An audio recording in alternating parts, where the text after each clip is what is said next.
Assalamualaikum warahmatullahi wabarakatuh dan salam Malaysia Madani.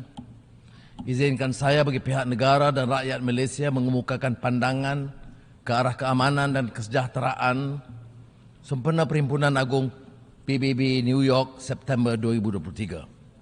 Mr. President, when this August Assembly was established almost 80 years ago, the world was still reeling from the horrors of a catastrophic bloodletting that our nation's resolved should never be repeated.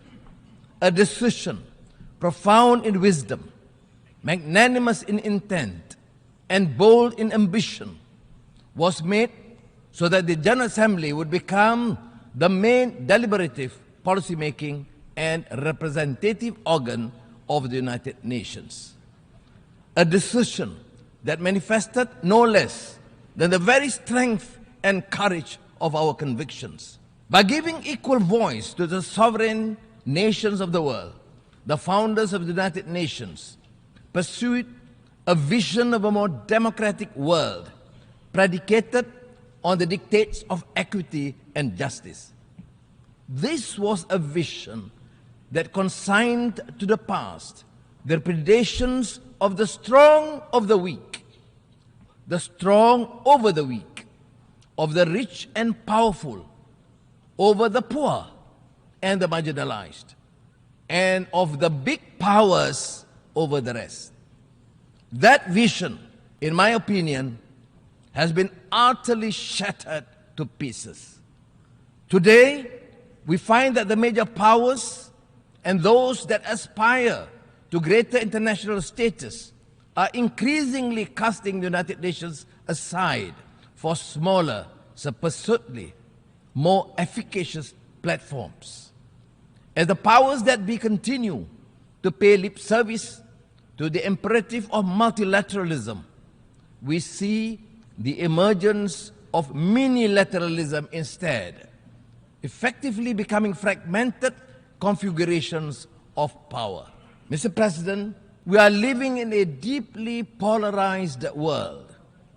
We are seeing major power rivalry unfolding with consequences that will negatively impact nations, especially the smaller ones in the regions of conflict. Upshot is that we are confronted with a geopolitical and geostrategic dilemma.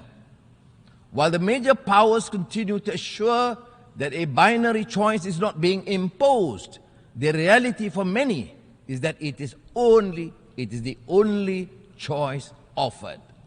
Unchecked, this will ultimately lead once again to a world where the masses are unrepresented, where the few rule over the many, and the many resent the few.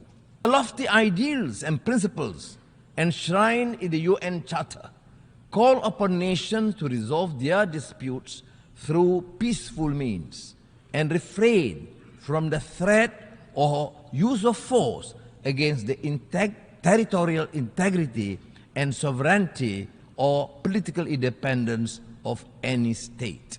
We condemned unequivocally the Russian invasion of Ukraine. This conflict in Ukraine, for example, underscores the imperative to make peace and settle differences amicably through negotiations. Nevertheless, time is not on our side. And owing to the protracted failure to deal with this Russian-Ukraine crisis, I urge for a concerted multilateral effort led by the United Nations to resolve this. We cannot choose our neighbors, but we can choose to live in peace with them. And peace cannot happen without the cessation of hostilities by all parties. It is imperative for all parties to return to dialogue and resolve their differences through the negotiation table. The extent of the Ukraine conflict has radiated throughout the world as food prices have skyrocketed, leading to shortages and hunger, further malnutrition and despair. As in other conflicts elsewhere, be it in the Middle East or Southeast Asia, forced migration take place, piling on the problems of refugees and statelessness. Mr. President, in the Middle East, the politics of dispossession continues with a vengeance, with more illegal settlements being built, stripping Palestinians of land that rightly belongs to them.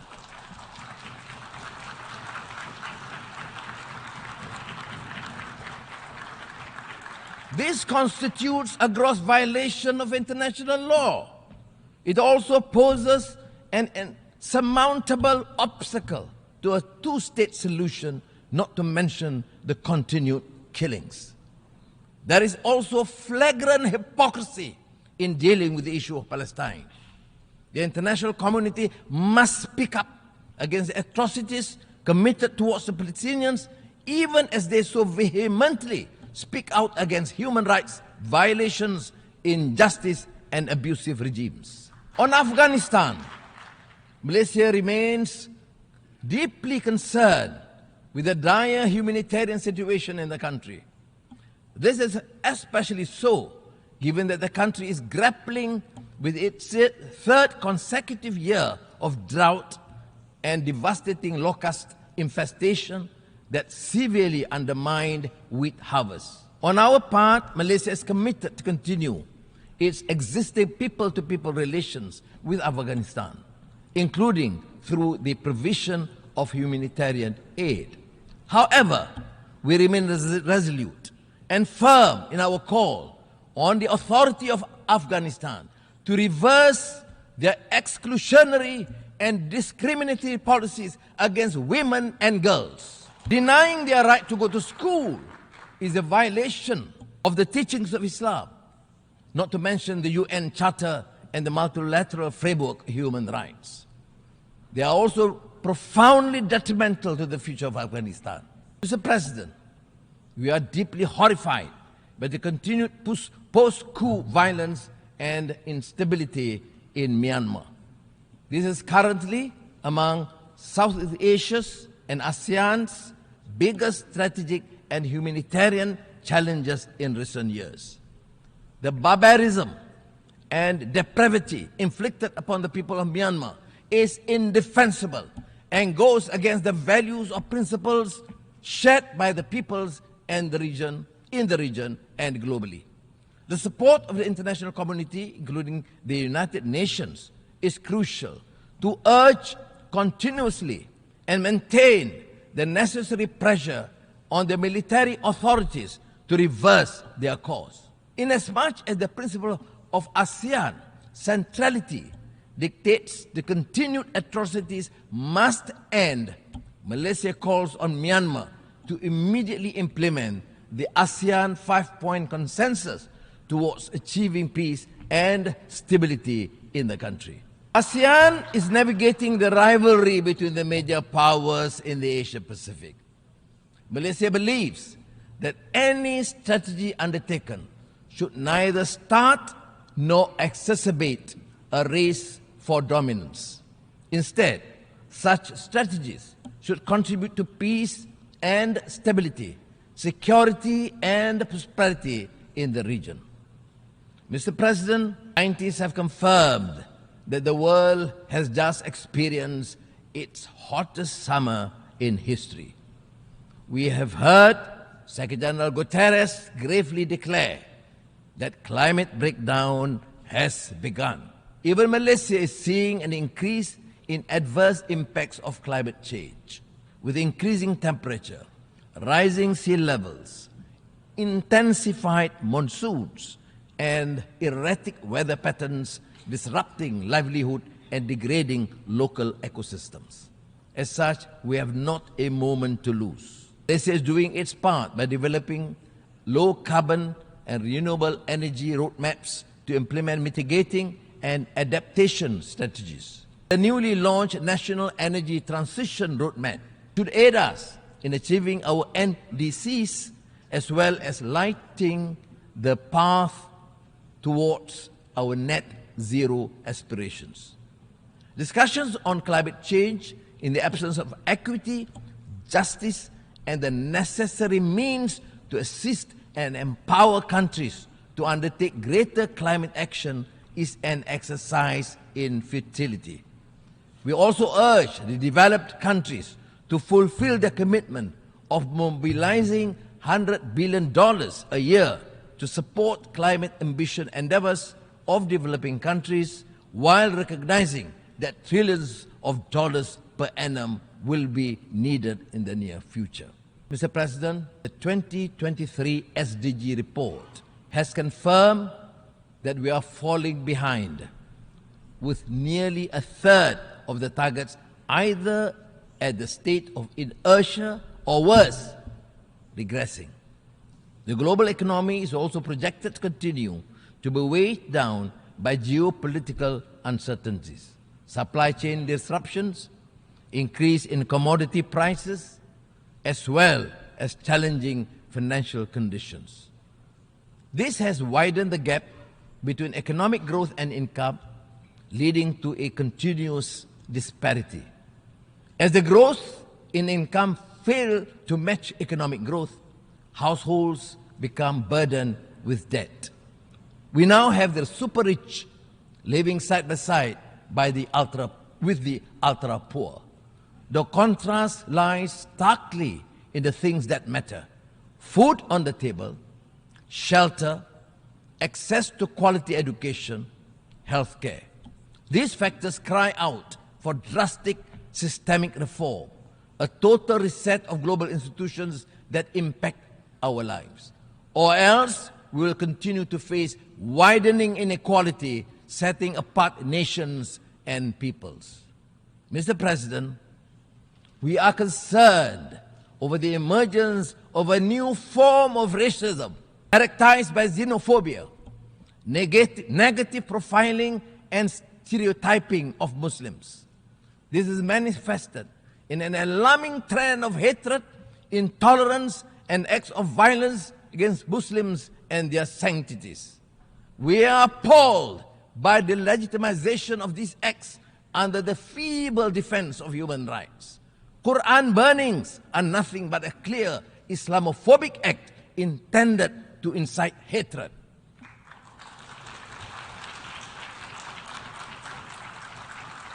Inaction in the face of such blatant provocation to a religion is simply irresponsible and sends a dangerous message to humanity. We must embody the values of acceptance, tolerance, and mutual respect. We must promote intercultural, intercivilization, and interreligious understanding and cooperation. We must unite our faith in common cause to promote understanding and goodwill amongst our peoples, and strengthen peace and harmony among nations. Mr. President, these are indeed tall orders, but that is the very reason we are here. I truly believe that no challenge, however formidable, is insurmountable if we secure the collective commitment of this global community, the member states of this august institution. What we need is trust and the conviction to make the world a better place. The will to work together on a platform of consensus and solidarity. Early this year, I introduced Malaysia Madani, a vision built on the pillars of core values that we believe are indispensable in any harmonious, thriving, and peaceful society. Compassion, ihsan and rahmah, respect, trust and amanah, innovation, prosperity, and sustainability. These basic principles and moral values also apply in the context of our relations with other countries. Whether it is G7 or G20 or G77 or APEC or the world's largest FTA, there is no denying that multilateral collaboration is the sine qua non for any effective and sustainable resolution to the crises that the world is beset with.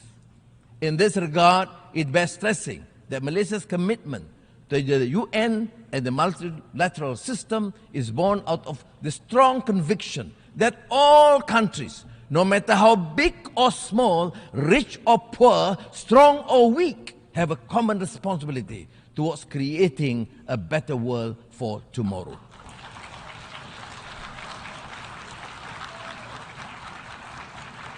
The world and our future it is what we envision and construct it to be. Malaysia believes we can achieve this through greater trust and strengthen multilateralism. The United Nations can be the vessel to take us from despondency to a brighter future, from uncertainty to optimism, and from vulnerability to resilience. Terima kasih. Assalamualaikum. Terima kasih Yang Amat Berhormat. On behalf of the Assembly, I wish to thank the Prime Minister and Minister of Finance of Malaysia for the statement just made, and I request protocol to escort His Excellency.